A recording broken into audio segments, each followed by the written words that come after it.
I cannot begin to tell you how delighted I am to see all of you here. Each one of you has a special place in my life, in my heart, and that's why you're here.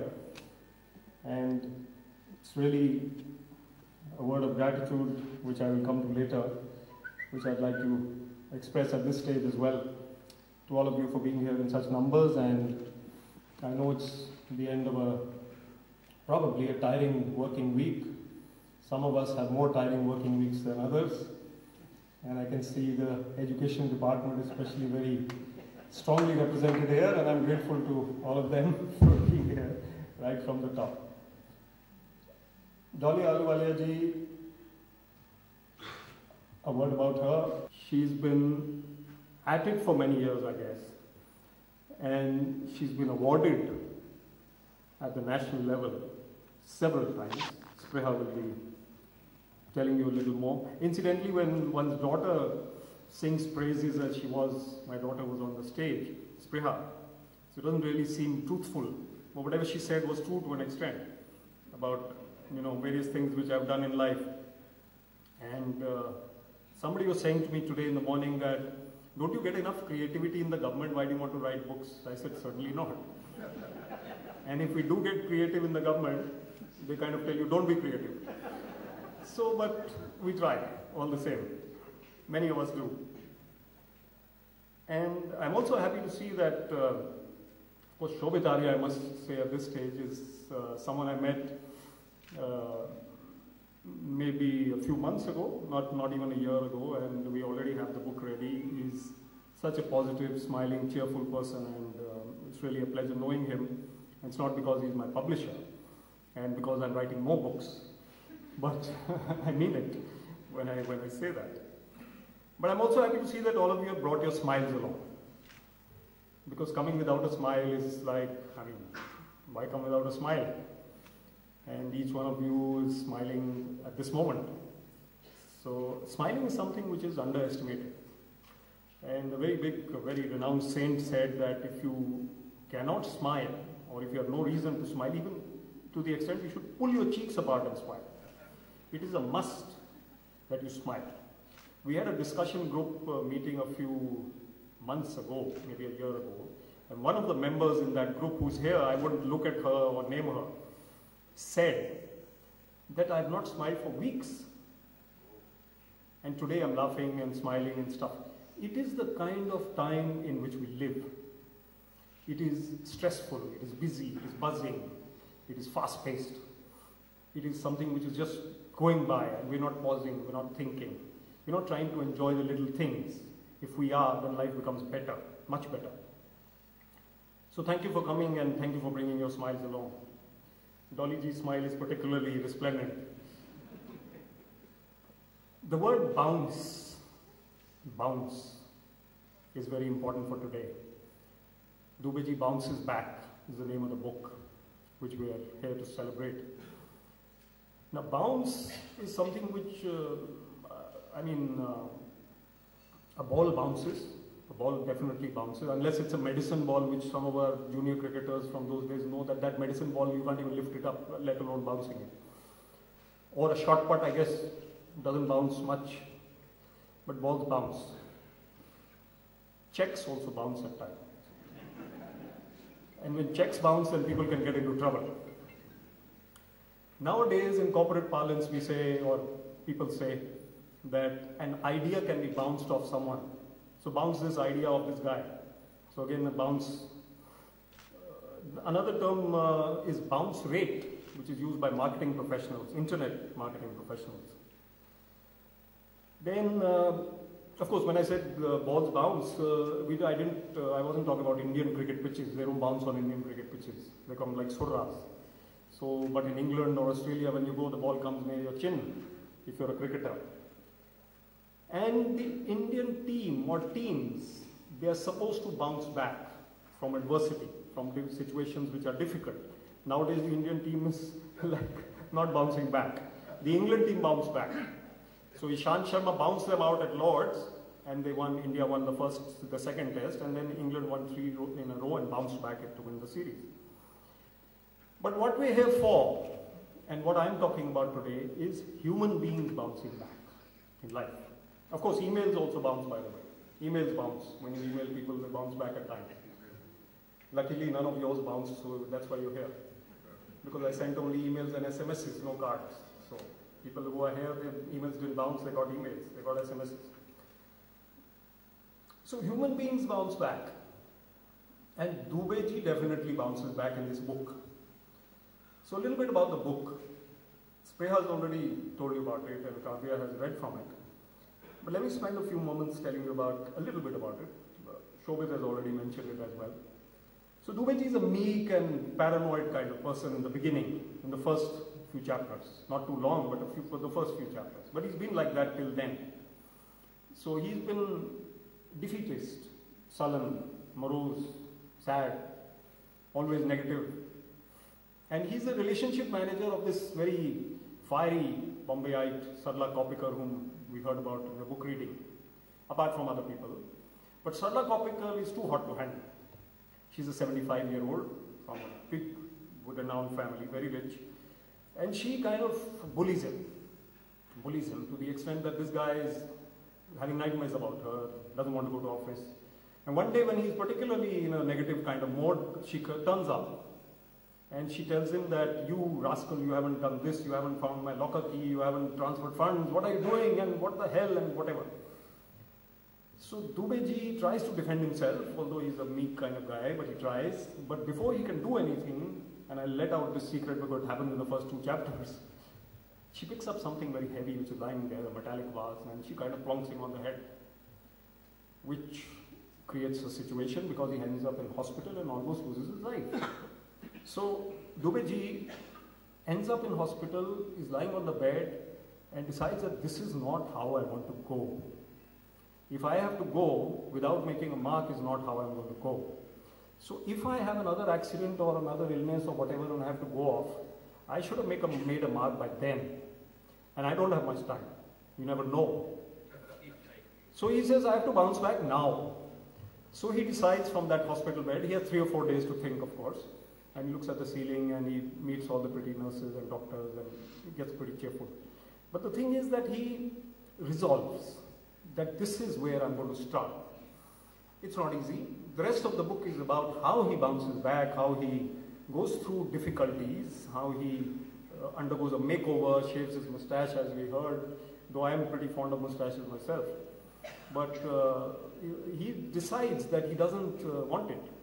And he undergoes this makeover, transforms himself, finds it difficult, can't talk to the ladies, can't talk to his boss, but he manages somehow.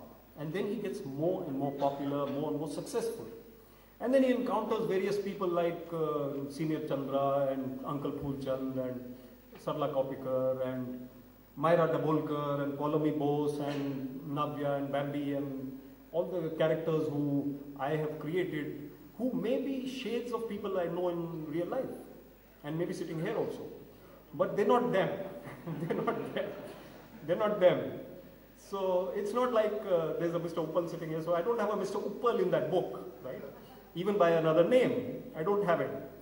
So I have shades of him and shades of someone else and shades of something else.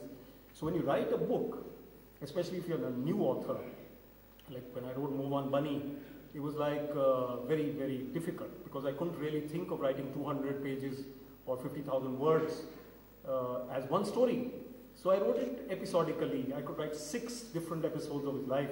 I had to put a stop after about 60 pages or 50 pages and say, okay, that's it. Then he goes on to something else. So it's like the Adventures of Sinbad or something like that. Mumbais Bonny was like that. But Mumbais Bonny, luckily, was humorous. And humor is what I like to write about, despite the fact that my subject may be something more intense and there may be a message about bouncing back, but the tone remains humorous in Dubey ji bouncing back. So Dubey ji bounces back and he also romances Avni Singh, and Avni Singh is someone whose the stuff dreams are made of. So as I've written in the introduction, I became totally besotted with Avni Singh while writing about her. And then, of course, Neena, my wife, is here, so she went and read the book and edited it, and luckily she didn't say anything about that. So she was pretty happy with the way Avni Singh was described and the way she goes about things. And she didn't ask me anything. But then I've written something in the introduction which kind of takes care of that part.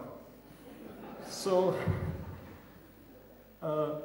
how did I start writing? Just a word about that. I've been talking about it earlier, so I don't want to spend too much time. I was a writer in college. I was a writer. We used to have a very good magazine in NIT Kurukshetra called the Vulcan. And Nina actually read an article of mine when I was in the third year and she was in the first year, and that was one of the reasons why we are here today. So, but not the only reason, I started by writing middles after that, because she got after me about 7 or 8 years ago. Why don't you write? She wasn't really after me before that because she could see how life was tough. We were tense, running around, kids were small and stuff, and now we're comfortable. So writing became a passion. And middles, which many of you write, many middles authors are here in this hall, they give joy. They give, at the beginning of the day, if you read the middle, it brings a smile to your face, vis-a-vis reading crime or punishment or whatever. And I can see a couple of editors here too. So I've been telling them that please bring the nice little picture on the front page, or if they listen, and some of them do listen. Thank you to them. So crime is something you don't want to read in the morning. Who wants to know how many people died and how they died and what happened and stuff like that? No. You want to read humor or you want to read positive news. So some of us try and write middles. But these books are a different matter altogether. Very tough. Extremely difficult. Writing 500 words for a middle can happen in 1 hour. You can read it the next day, edit it and send it off. Not a problem. I can write a middle about this situation. I wrote one called The View from the Stage. So the three of us sitting here, what we see in you. Some of you are just trying to that sort of thing. Just a joke, please. It's just a joke. And most of you are genuinely here. So you can make out, right? So this is what I wrote in that middle, by the way. Writing books is very difficult, extremely difficult. And then after you write the book, you have to become a kind of self-marketing professional, marketing your writing to the publisher, to the publishers. Okay, emailing them, telling them this is my book, this is my synopsis, this is my this, that. And many of us are authors here, we've gone through the grind, and we find getting published very difficult. And once you find the publisher, again it will take months to actually get the book together. It's a process, much longer than a baby takes to make. It is a huge, long process. And when that book finally arrives in your hand, and now there are about 200 of them lying at the back, I mean, it's a joy to behold, really. So in this sense, here I have just 2 children in real life, but in the book world, I would love to have dozens of children, which are books. So now a few words about life, and these are addressed mainly at the younger audience here, and there are quite a few youngsters who are younger than me, quite a few of you who are not younger than me. So I take your blessings and I'm trying to tell this to the youngsters. The attitude to life has to be sunny and cheerful, not sullen and fearful. It has to be sunny and cheerful. There are obviously dark moments and difficult times. There are obviously negativities happening all the time. But if we make a habit of living in the negative world, then we're not really doing anything to improve ourselves in this world. So as I said, you have to be smiling, cheerful in every situation. It is superhuman to do so. All of us cannot do it. Most of us cannot do it. But it has to be attempted. There has to be an attempt at being. There's someone called Stan Dale. He says, I've always been the opposite of paranoid. I operate as if everyone is part of a plot to enhance my well-being. Everyone is part of a plot to enhance my well-being, not to denigrate me or down me somehow. So it's not like everyone's plotting against me, but everyone's plotting for me. What a joyous way to live. Then calmness. Calmness. Now this for young people is something very, very important. Most of us are not calm. I'm not. So calmness. If you can be calm in the middle of the day, somehow when you go to have a drink of water, a glass of water, go to the washroom, or you're going for lunch, even at that time, if you can remember to be calm, you will be more receptive to positivities, you'll be more receptive to good things in life. Paramahansa Yogananda, the author of the autobiography of a yogi, a book which changed my life, and certainly much more serious than mine, and much more important, world-shaping. He said, and I quote, "The peaceful individual remains calm until he wants to work. Then he swings into action. And as soon as he's through, he swings back to the center of calmness. You must always be calm like the pendulum that is still, but ready to swing into action whenever necessary." We have to attempt to be that. Avoid a negative approach to life, he further said. Why gaze down sewers when there is loveliness all around us? One may find some fault in even the greatest masterpieces of art, music, and literature. But isn't it better to enjoy their charm and glory? Another aspect of life which I'd like to advise the youngsters on. Shobit spoke only for 5 minutes, so I have 5 minutes extra anyway. I have been advocating a multi-dimensional approach. A multi-dimensional approach to life. It is not that your job is everything. You have to give your best to your job. You have to give your best to your career, no doubt about that. Your studies, your work comes first in many ways. But it doesn't come before your family and your own self. It shouldn't be that. So you have to have a life outside work. You have to. Especially in the government, many of us are here, senior colleagues, junior colleagues, batchmates. You have to have a life outside the government and the corporate sector. We find, Nina, my wife, runs a school for toddlers. We find parents coming who are so stressed out. She tells me that children of parents who are stressed out are typically those who will be hitting other children in classrooms. So there has to be something more than work. They come home late from work. Some music, some art, some sports, some culture, some literature, some writing, something else. And those who write for a profession, like some editors do, or they edit for a profession, they must do something else. So that they can, cricketers for example, must play tennis or listen to music. So there has to be a multi-dimensional approach to life. And not going on and on, a very important thing is an attitude of gratitude. An attitude of gratitude of what you have. Count your blessings. I have this. I have so much gratitude in my heart just now that all of you are here and we have this ceremony going on. It's a joy. I have this gratitude for little things. I should. If I'm not, I take them for granted. What's the point? You have friends who care for you. You have people in your family who care for you. You have a person who gives you milk or tea. He's caring for you, even if he's paid for it. So we have to have that attitude of gratitude. All youngsters must learn that as well. So coming to gratitude, the part gratitude now, it's coming from me. Gratitude to my parents and grandparents from the heavens, they're blessing me. And my writing, my life, I always seek and get their blessings. I cannot express enough the gratitude that I feel to them. To my wife Nina, who's sitting with a lovely smile in the front row, and who underestimates herself, and whom I cannot praise enough. And I must tell you that she has a more positive and bounce back attitude than I have. Whatever happens, she is just gung-ho.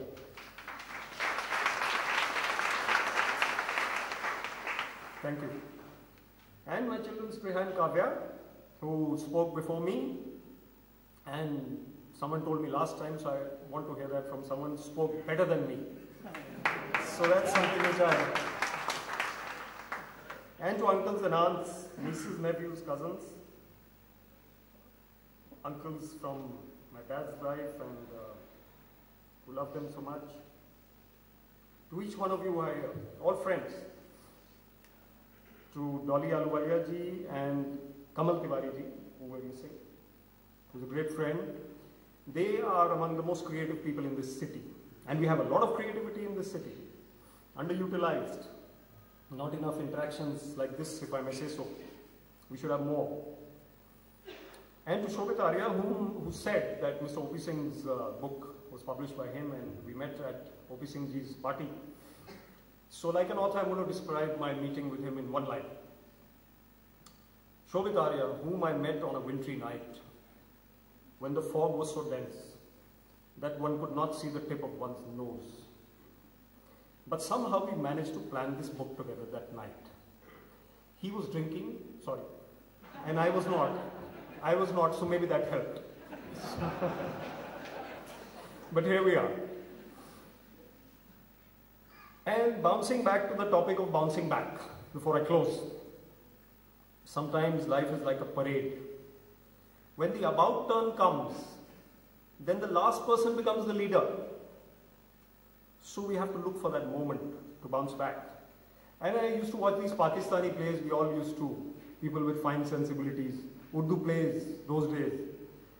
And one little rustic dialogue from one of them was, one of the guys said to his Saab ji, passa palatne mein der nahi lagti. So that passa palatna is very possible. Those dark nights are bound to pass. The very next turning in the journey of life may be the one that matters. Don't give up. Now I'm going to do something which I've always wanted to do but never did.